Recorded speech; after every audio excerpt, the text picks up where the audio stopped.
ദേവിയുടെ പരാക്രമത്തെ സൂചിപ്പിക്കുന്ന ഭണ്ഡാസുര വധം എന്നുള്ള തലക്കെട്ടാണ് നമ്മളിപ്പോൾ ശ്രവിച്ചുകൊണ്ടിരിക്കുന്നത്. 64ാമത്തെ മന്ത്രം ലളിതാ സഹസ്രനാമത്തിൽ അതാണ് ദേവർഷിഗണ സംഘാത സ്തൂയമാന ആത്മവൈഭവ എന്നുള്ളത്.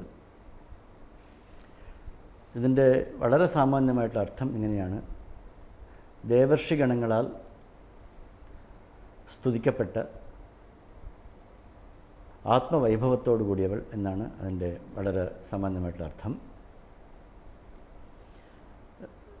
ദേവന്മാർ, ഋഷിമാർ, കിന്നരന്മാർ, ഗന്ധർവന്മാർ ഇങ്ങനെയുള്ള എല്ലാവരും കൂടി ദേവിയെ സ്തുതിച്ചു.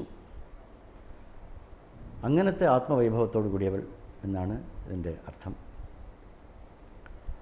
വൈഭവം എന്നുള്ള വാക്ക് വിഭുത്വം എന്നുള്ള ഒരു പദത്തിൽ നിന്നാണ് ഉണ്ടാകുന്നത്, ഒരു റൂട്ട് വേർഡ് അതിൽ നിന്നാണ് ഉണ്ടാകുന്നത്. എങ്ങും നിറഞ്ഞവൾ, സർവവ്യാപി, എല്ലായിടത്തുമുള്ള ചൈതന്യം, ആത്മസ്വരൂപിണി എന്നൊക്കെയാണ് അതിൻ്റെ അർത്ഥങ്ങൾ. ദേവിയുടെ വൈഭവം, ദേവി പരമാത്മസ്വരൂപിണിയാണ്. ദേവി ഒരേ സമയത്ത് ചിത്തും ജഡവുമായിട്ട് വ്യാപിച്ചു നിൽക്കുന്നു. ഈ പ്രപഞ്ചത്തിൽ കാണുന്ന ജഡവസ്തുക്കളും ദേവിയാണ്, ചിത് വസ്തുക്കളും ദേവിയാണ്. സദ് അസദ് രൂപധാരിണി, ഭാവ അഭാവ വിവർജിത എന്നൊക്കെ ശ്രീ ലളിതാ സഹസ്രനാമത്തിൽ പിന്നീട് സ്തുതിക്കും. സദ്വസ്തുവും ദേവിയാണ്, ജഡവസ്തുവായിട്ട് നമ്മൾ വിചാരിക്കുന്ന അസദ് വസ്തുവും ദേവിയാണ് എന്നൊക്കെയാണ് ഇതിൽ കാണുന്നത്. അങ്ങനെ ദേവി സർവവ്യാപ്തയാണ് എന്ന് അറിഞ്ഞുകൊണ്ട് ഭണ്ഡാസുര വധത്തിനു വേണ്ടി ദേവന്മാരൊക്കെ കൂടി പ്രാർത്ഥിച്ചു.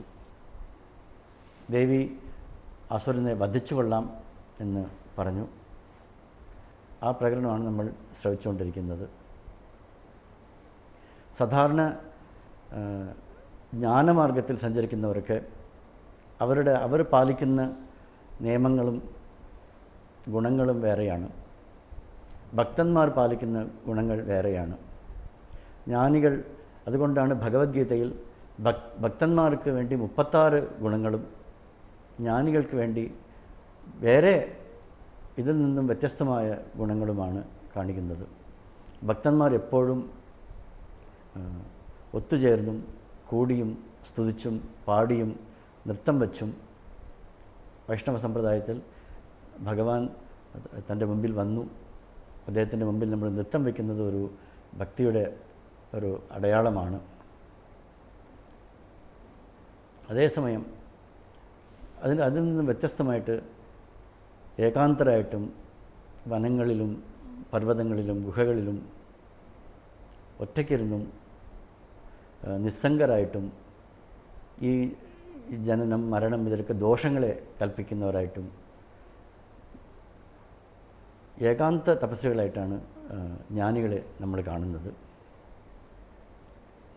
ഒരു സൂര്യൻ ജ്വലിക്കുന്നതും സൂര്യൻ പ്രകാശിക്കുന്നതും മറ്റുള്ളവർക്ക് വേണ്ടിയല്ല. വായു സഞ്ചാരം ഉണ്ടാകുന്നത് മറ്റുള്ളവർ ശ്വസിച്ചാലും ശ്വസിച്ചില്ലെങ്കിലും വായുവിൻ്റെ സഞ്ചാരം അത് സ്വതവേ ഉള്ളതുപോലെ നടക്കും. ഒരു ഭക്തൻ ഭക്തി കാണിച്ചാലും ഭക്തി കാണിച്ചില്ലെങ്കിലും അത് സാക്ഷാത് പരമേശ്വരനെ ബാധിക്കുന്ന വിഷയമല്ല. നമ്മൾ സ്തോത്രപാരായണം ചെയ്യുന്നു, ഭജന പാടുന്നു, ഭക്തിയിലേർപ്പെടുന്നു. ഈ ഭക്തി എന്നുള്ള ഭാവം നമുക്ക് ഗുണകരമാണ് എന്നല്ലാണ്ട് അത് ഭഗവാന് അതുകൊണ്ട് ഗുണമുണ്ടോ എന്ന് ചോദിച്ചാൽ, ഭഗവത്ഗീതയിൽ ഭഗവാൻ പറയും, നമേ പാർത്ഥാസ്തി കർത്തവ്യം ത്രിഷു ലോകേഷു കിഞ്ചന ന അനവാപ്തം അവാപ്തവ്യം വർത്തയേവച കർമ്മണി. ഈ 3 ലോകങ്ങളിലും എനിക്ക് പ്രാപിക്കേണ്ടതായിട്ട് ഒന്നുമില്ല, എനിക്ക് കിട്ടേണ്ടതായിട്ട് ഒരു വസ്തു ഇല്ല. എങ്കിലും മറ്റുള്ളവർക്ക് വേണ്ടി ഞാൻ ഒരു മാതൃകാപരമായിട്ട് പ്രവർത്തിച്ചുകൊണ്ടിരിക്കുന്നു എന്നുള്ള രീതിയിൽ ഭഗവാൻ പറയും. ഇവിടെ ദേവിയുടെ വൈഭവം അവർ തിരിച്ചറിഞ്ഞു. ആ ദേവി മാത്രമേ ശരണമുള്ളൂ. ഇനി അവരവരുടെ ശക്തി കൊണ്ട് അവർ പലതും ശ്രമിച്ചു. മന്മഥനെ പരമേശ്വരൻ്റെ അടുത്ത് അയച്ചു. അദ്ദേഹത്തിൻ്റെ കോപാഗ്നിയിൽ ചാരമായി തീർന്നു. ഇങ്ങനെ നമ്മുടെ പ്രയത്നങ്ങളൊക്കെ അവസാനിച്ചു.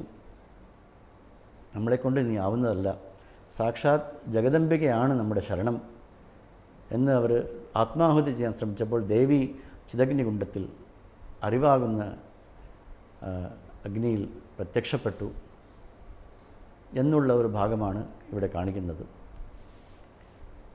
ഈ ജീവഭാവത്തിനും ആത്മഭാവത്തിനും നമ്മളെല്ലാവരും വിചാരിക്കുന്നത് നമ്മളൊരു ജീവാത്മാവ്, നമ്മളൊരു ചെറിയ ജീവനാണെന്നാണ് വിചാരിക്കുന്നത്. നമ്മുടെ ഉള്ളിൽ ഉള്ള ഈശ്വര ചൈതന്യം അനശ്വരമായ വസ്തു കുടികൊള്ളുന്നു എന്നുള്ളത് നമ്മൾ അറിയുന്നില്ല. ഒരു ജീവൻ എങ്ങനെയാണ് ജീവൻ മുക്തനാകുന്നത്, എങ്ങനെയാണ് ആത്മസാക്ഷാത്കാരം നേടുന്നത് എന്നുള്ള ഒരു പരിവർത്തനത്തിൻ്റെ സൂചനാത്മകമായ കാര്യങ്ങളാണ് ഭണ്ഡാസുര വധം എന്ന് പറയുന്നത്. ശ്രീ ലളിതാ സഹസ്രനാമത്തിൽ ഭണ്ഡാസുര വധത്തിൻ്റെ തത്വങ്ങളാണ് നമ്മൾ ശ്രവിച്ചുകൊണ്ടിരിക്കുന്നത്. ഇനിയുള്ള ദിവസങ്ങളിൽ വിശദ വിവരങ്ങൾ കേൾക്കാം.